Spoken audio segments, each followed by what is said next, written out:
Lukas 2 ayat 21-40. Dan ketika genap 8 hari dan ia harus disunatkan, ia diberi nama Yesus, yaitu nama yang disebut oleh malaikat sebelum ia dikandung ibunya. Dan ketika genap waktu pentahiran menurut hukum Taurat Musa, mereka membawa dia ke Yerusalem untuk menyerahkannya kepada Tuhan.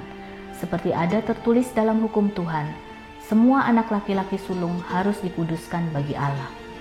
Dan untuk mempersembahkan korban menurut apa yang difirmankan dalam hukum Tuhan, yaitu sepasang burung tekukur atau 2 ekor anak burung merpati. Adalah di Yerusalem seorang bernama Simeon. Ia seorang yang benar dan saleh yang menantikan penghiburan bagi Israel. Roh Kudus ada di atasnya, dan kepadanya telah dinyatakan oleh Roh Kudus bahwa ia tidak akan mati sebelum ia melihat Mesias, yaitu Dia yang diurapi Tuhan. Ia datang ke bait Allah oleh Roh Kudus.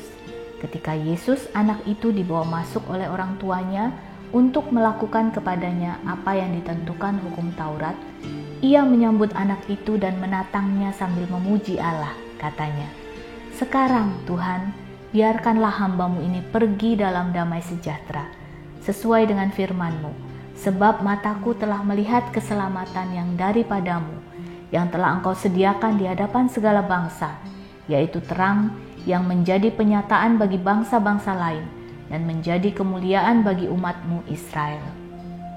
Dan bapa serta ibunya amat heran akan segala apa yang dikatakan tentang dia.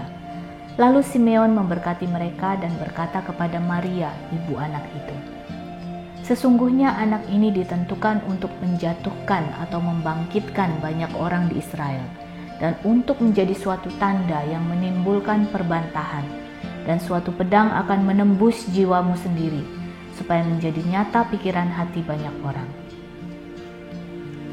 Lagi pula di situ ada Hana, seorang nabi perempuan, anak Fanuel dari suku Asher. Ia sudah sangat lanjut umurnya. Sesudah kawin, ia hidup 7 tahun lamanya bersama suaminya, dan sekarang ia janda dan berumur 84 tahun. Ia tidak pernah meninggalkan bait Allah, dan siang malam beribadah dengan berpuasa dan berdoa.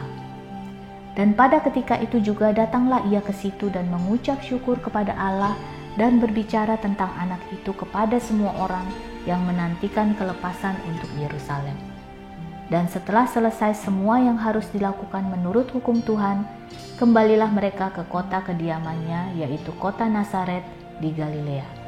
Anak itu bertambah besar dan menjadi kuat, penuh hikmat dan kasih karunia Allah ada padanya.